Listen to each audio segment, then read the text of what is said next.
সুখবর, অবশেষে আজ বুধবার থেকে কার্যকর হচ্ছে নবম পে স্কেল। আজ যমুনায় গুরুত্বপূর্ণ বৈঠক শেষে ঘোষণা দেন অর্থমন্ত্রী। প্রিয় সরকারি চাকুরিজীবী ভাই ও বোনেরা, আজকের সকালের আপডেট নিউজে আপনাদের স্বাগতম। যারা আমাদের চ্যানেলে নতুন তারা এখনই চ্যানেলটি সাবস্ক্রাইব করুন, আর হ্যাঁ, অবশ্যই কমেন্ট করে জানাবেন আপনারা কে কোন জেলা থেকে আমাদের ভিডিওটি দেখছেন।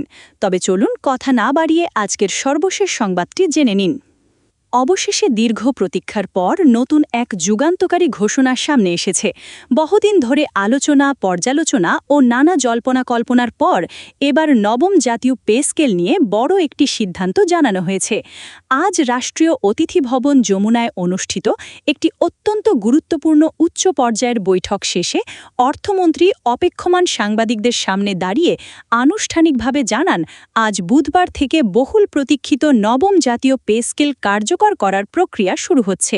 এই যুগান্তকারী ঘোষণার পর থেকেই সারা দেশের লক্ষ লক্ষ সরকারি কর্মকর্তা এবং কর্মচারীদের মধ্যে নতুন করে আশার সঞ্চার হয়েছে। অর্থমন্ত্রী তার দীর্ঘ বক্তব্যে জানান, দীর্ঘদিন ধরে সরকারি কর্মচারীদের বেতন কাঠামো নিয়ে বিভিন্ন মহল থেকে জোর দাবি উঠছিল।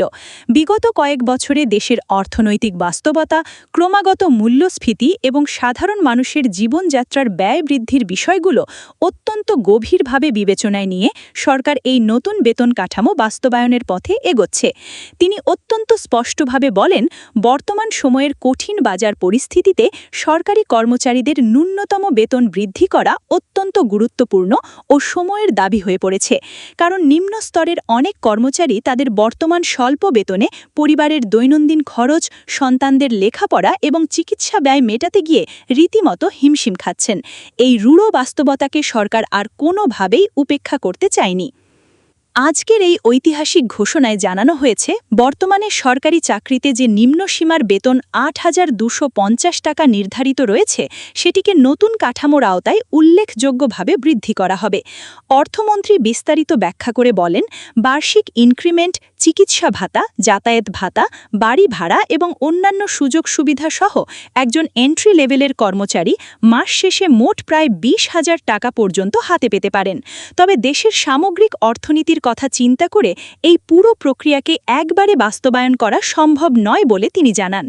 রাষ্ট্রীয় কোষাগারের ওপর যেন হঠাৎ করে অতিরিক্ত চাপ না পড়ে এবং সামষ্টিক অর্থনৈতিক ভারসাম্য যেন সম্পূর্ণ বজায় থাকে, তার জন্য সরকার ধাপে ধাপে অত্যন্ত সুচিন্তিতভাবে এই সিদ্ধান্ত বাস্তবায়নের পরিকল্পনা করেছে।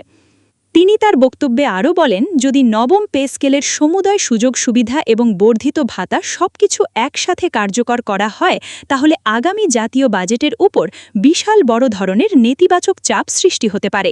এর ফলে বাজারে নতুন করে মুদ্রাস্ফীতি দেখা দেওয়ার আশঙ্কা থাকে, যা শেষ পর্যন্ত সাধারণ মানুষেরই ভোগান্তি বাড়াবে।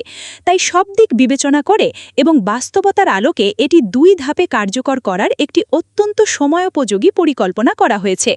প্রথম ধাপে নতুন বেতন কাঠামোর একটি নির্দিষ্ট অংশ বাস্তবায়ন করা হবে এবং পরবর্তী ধাপে অর্থনীতির গতি প্রকৃতি পর্যবেক্ষণ করে বাকি অংশ সমন্বয় ও বাস্তবায়ন করা হবে। এতে করে দেশের অর্থনীতির ওপর যেমন বাড়তি চাপ কম থাকবে, ঠিক তেমনি একই সাথে সরকারি কর্মচারীরাও ধীরে ধীরে তাদের কাঙ্ক্ষিত নতুন সুবিধাগুলো পেতে শুরু করবেন এবং আর্থিকভাবে সচ্ছল হবেন।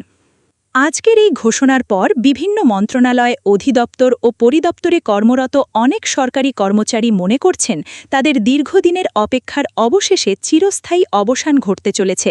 কারণ এই নবম পে স্কেল নিয়ে গত বেশ কয়েক বছর ধরেই বিভিন্ন ফোরামে এবং সামাজিক যোগাযোগ মাধ্যমে ব্যাপক আলোচনা ও সমালোচনা চলছিল। বিভিন্ন কর্মচারী সংগঠন, ট্রেড ইউনিয়ন এবং সচিবালয়ের কর্মচারী ফোরাম বারবার সরকারের উচ্চ পর্যায়ের কাছে স্মারকলিপি প্রদান সহ নানাভাবে দাবি জানিয়ে আসছিল, যাতে দ্রুত একটি সম্মানজনক নতুন পে স্কেল ঘোষণা করা হয়। অর্থমন্ত্রী তাদের এই দাবির প্রতি সম্মান জানিয়ে বলেন, বর্তমান সরকার সব সময় সরকারি কর্মচারীদের সার্বিক কল্যাণের বিষয়টি সর্বোচ্চ অগ্রাধিকার দিয়ে গুরুত্বের সাথে দেখে থাকে।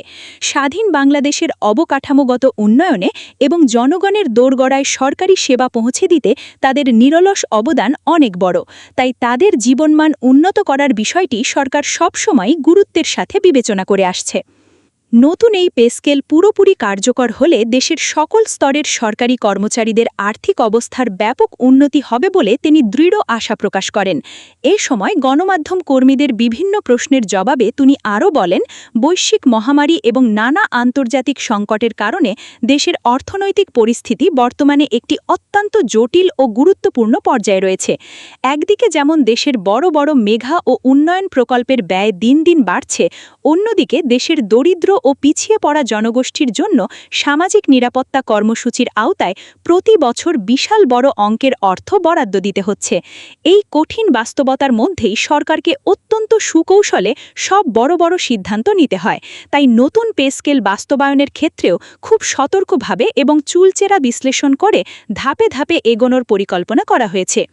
তিনি বিশেষভাবে উল্লেখ করেন যে নতুন এই পে স্কেলের মাধ্যমে শুধু যে মূল বেতন বৃদ্ধি পাচ্ছে তা কিন্তু নয়, বরং কর্মচারীদের প্রাত্যহিক জীবনের সাথে জড়িত বিভিন্ন ভাতা এবং সুবিধার বিষয়টিও নতুন করে এবং আধুনিক যুগের চাহিদার সাথে তাল মিলিয়ে পুনর্বিবেচনা করা হচ্ছে।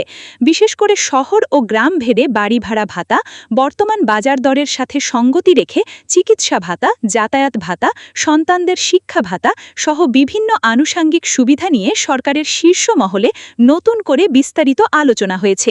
এসব বিষয়েও ধাপে ধাপে বাস্তবায়ন করা হবে বলে তিনি নিশ্চিত করেছেন। যমুনার এই রুদ্ধদ্বার বৈঠকে উপস্থিত কয়েকজন ঊর্ধ্বতন অধিকারীর নাম প্রকাশ না করার শর্তে জানান, নতুন পে স্কেল বাস্তবায়নের ফলে সরকারি কর্মচারীদের মধ্যে একটি নতুন কর্ম উদ্দীপনা এবং উৎসাহ তৈরি হবে। অনেক সময় দেখা যায় বাজারে জিনিসপত্রের দাম বেশি, কিন্তু বেতন কম হওয়ার কারণে কর্মচারীরা সব সময় মানসিক চাপের মধ্যে থাকেন এবং পরিবার নিয়ে দুশ্চিন্তায় ভোগেন। এর ফলে তাদের দৈনন্দিন কাজেও ব্যাঘাত ঘটে। একটি সম্মানজনক বেতন বৃদ্ধি পেলে তাদের এই মানসিক চাপ দূর হবে এবং কাজের প্রতি আগ্রহ, একাগ্রতা এবং দায়িত্ববোধ আরও বহুগুণে বাড়বে, যা শেষ পর্যন্ত সাধারণ নাগরিকদেরই উপকৃত করবে। প্রশাসন হয়ে উঠবে আরও বেশি গতিশীল ও জনবান্ধব। অর্থমন্ত্রী তার আলোচনার এক পর্যায়ে বলেন, আজকের এই যুগান্তকারী সিদ্ধান্তটি কোনোভাবেই হঠাৎ করে বা আবেগের বশবর্তী হয়ে নেওয়া হয়নি। দীর্ঘ সময় ধরে সরকারের বিভিন্ন পর্যায়ে পে কমিশনের সাথে এবং অর্থনীতিবিদদের সাথে দফায় দফায় আলোচনা হয়েছে।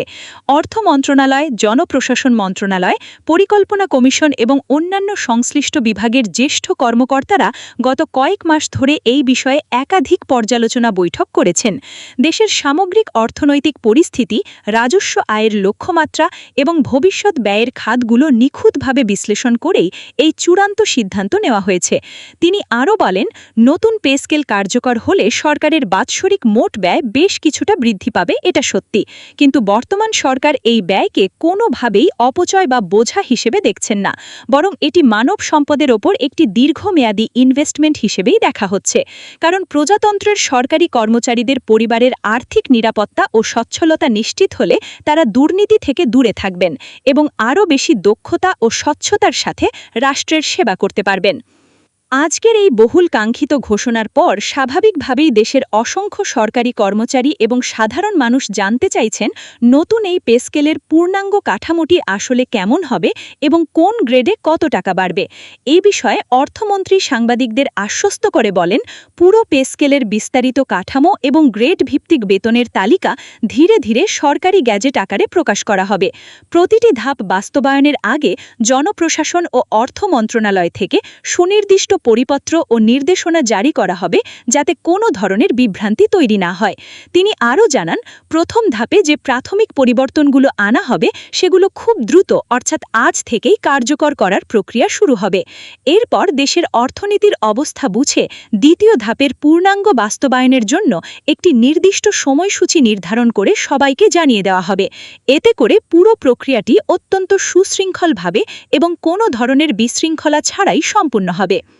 ভিডিওটি খুবই জরুরি, তাই দয়া করে সবার সাথে ভিডিওটি শেয়ার করতে ভুলবেন না। আর নতুন ভিডিও আপডেট পেতে এখনই চ্যানেলটি সাবস্ক্রাইব করুন।